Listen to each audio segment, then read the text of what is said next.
Os garimpeiros estão fugindo das terras dos Yanomami. É difícil de acreditar, mas muitos deles estão tão desesperados que estão pedindo socorro até para o Estado. Para o Estado que está tirando eles de lá.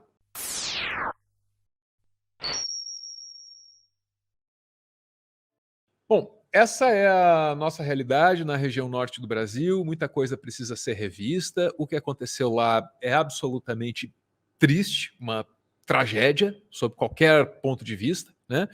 Mas tem novidades aí. Parece que o pessoal está deixando a região assim de maneira espontânea, ou quase. Aí a varação, a galera varando. Varação. Aí tem gente pra frente, aí tem gente pra trás. A gente tem 3 mil que sair.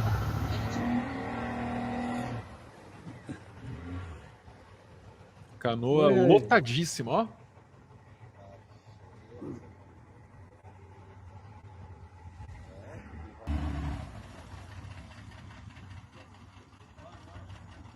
Mais operações devem acontecer nos próximos dias. Na real, pode pôr no plural, né, gente? Olha lá. Ó. E é uma para eles também deve ser uma partida meio difícil. Você nota que as condições são um pouco precárias, a canoa é lotada, a gente sabe de gente que caminhou por muito tempo, né? Então é uma situação muito difícil dessas pessoas que, na verdade, foram cooptadas pelo crime organizado que atua no norte do Brasil, levando droga para lá e para cá, levando madeira para lá e para cá, né? Garimpando terra indígena. É isso que a gente está vendo acontecer no Brasil. Vamos ler um pouquinho para entender o contexto das imagens que a gente viu dos garimpeiros indo embora? Olha lá, ó. No UOL, garimpeiros pedem socorro para saírem de terra indígena Yanomami. Então, garimpeiros e mulheres que foram para o garimpo cozinhar ou se prostituir gravaram vários vídeos pedindo socorro às autoridades para saírem da região. Isso com bloqueio aéreo e com expectativa de uma grande operação na terra indígena Yanomami. Em um vídeo, garimpeiros relataram caminhadas de, atenção, hein, 30 dias. Isso que é foda no norte do Brasil, né, cara? As distâncias são sempre enormes, é muito território, né? Caminhadas de 30 dias pela floresta e barcos lotados para deixar a área indígena e chegar a alguma região urbana. Muitas dessas pessoas estão doentes e as mulheres continuam no garimpo e sem ter como sair dessa situação, né? Você deve estar ouvindo a minha história aqui e deve estar pensando assim, pô, esse cara aí está a favor dos garimpeiros? Queria que os garimpeiros continuassem na terra indígena Yanomami? De maneira alguma, de jeito nenhum, né? Mas tem um contexto histórico que a gente precisa compreender e daqui a pouquinho eu vou explicar para vocês.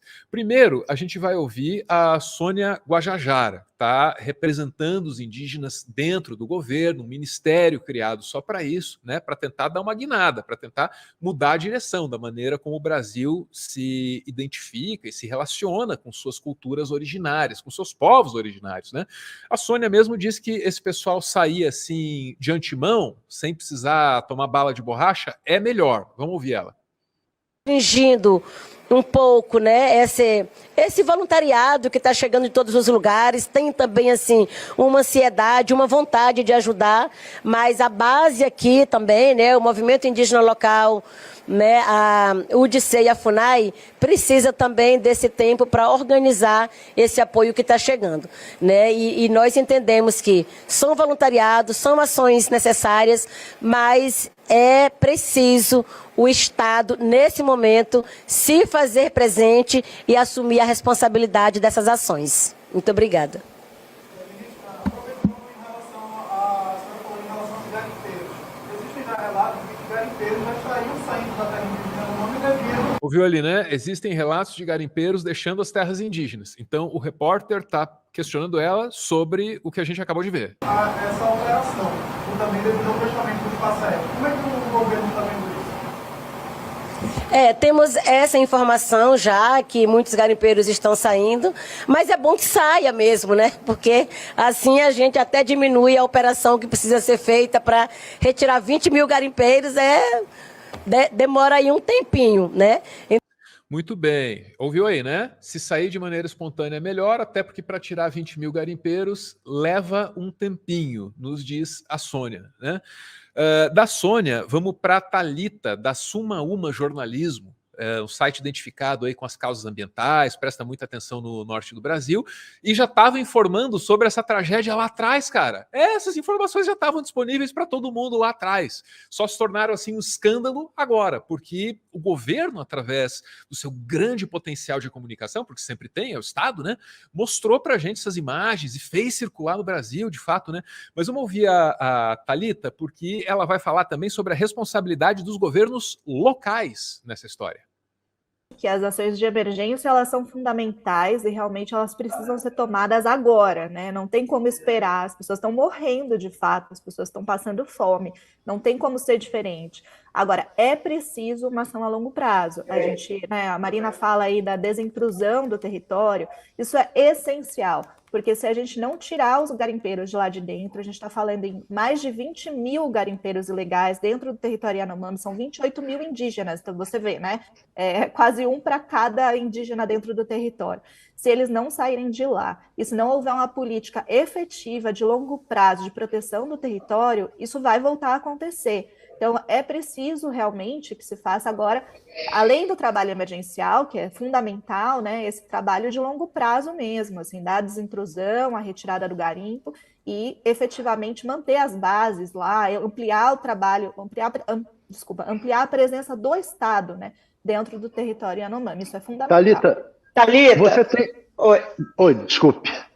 Pode falar, deixa eu só Marina. aproveitar isso que ela falou, a questão da presença do Estado. A gente tem falado muito sobre a culpa do governo Bolsonaro em tudo isso que está acontecendo. Qual é o tamanho da culpa dos governos estaduais? Porque a gente tem visto agora uma coisa ou outra, o governador de Roraima... Isso é uma boa pergunta, né? Porque tem passado batido. Dizendo, inclusive, que ele tem 50 mil famílias aí que dependem do garimpo. Como é que a gente traz a responsabilidade também para esses governos? Os governos precisam atuar em conjunto com o governo federal, né? A gente está falando de um território que é demarcado, ele é um território sob proteção federal, e a atenção na saúde indígena ali é uma atenção federal. Mas, obviamente, que o governo estadual tem meios de prevenir a entrada de garimpeiros nesse território, e isso precisa ser feito, né? A gente está falando de Roraima. Roraima é um estado que a principal figura, né, simbólica do estado é um garimpeiro, a estátua de um garimpeiro em praça pública, né? Então, assim, existe algo bastante importante ali para ser discutido em relação ao estado, né, em relação a outras perspectivas financeiras também, porque quando a gente fala de garimpeiro, a gente está falando de pessoas que também são extremamente pobres, né? São as pessoas que atuam dentro do território, às vezes em condição análoga à escravidão. Então, achar recursos ou achar formas, né, para estimular a economia, né, do Estado e ocupar essas pessoas também é fundamental. Mas é claro, o governo estadual sabia, né, o que estava acontecendo dentro do próprio território. Muito bem. Fiquem com esse final da fala da Thalita, por gentileza. São pessoas que muitas vezes trabalham em condição análoga à escravidão. O que está acontecendo ali?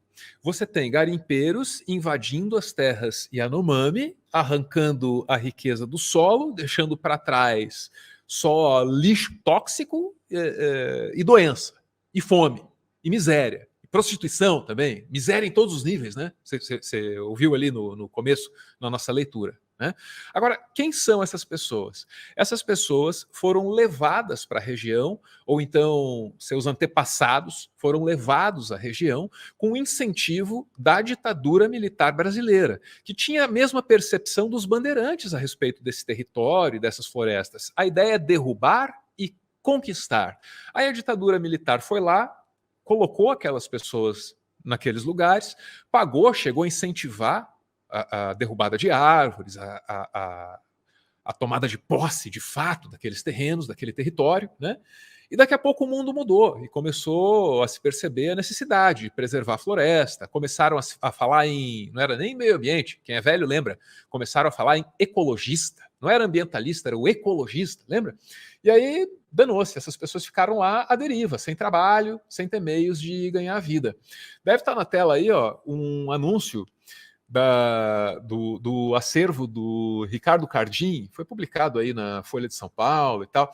Olha lá, ó a visão da época. Chega de lendas, vamos faturar. Ministério do Interior. em um de seus muitos esforços para levar brasileiros aí do Nordeste, até do Sudeste, para a região Norte, né? E o pessoal de fato foi, chegou lá, ficou sem ter o que fazer, e aí quando não tem o que fazer, quando está numa situação de miséria absoluta, vira joguete na mão do crime organizado. Tudo isso para a gente concluir que os garimpeiros que estão dentro da terra Yanomami são um problema, mas os donos da grana, a grana que compra aquelas máquinas que estão lá, a grana que paga um salário de merda para esses garimpeiros, esses caras não estão na terra Yanomami, estão muito longe do holocausto que eles criaram. Acho que isso encerra o nosso primeiro assunto. Eu vou tocar aqui um comercial. Rapaziada, tem essa novidade aqui, viu? Que tal? Agora nós temos os nossos publis.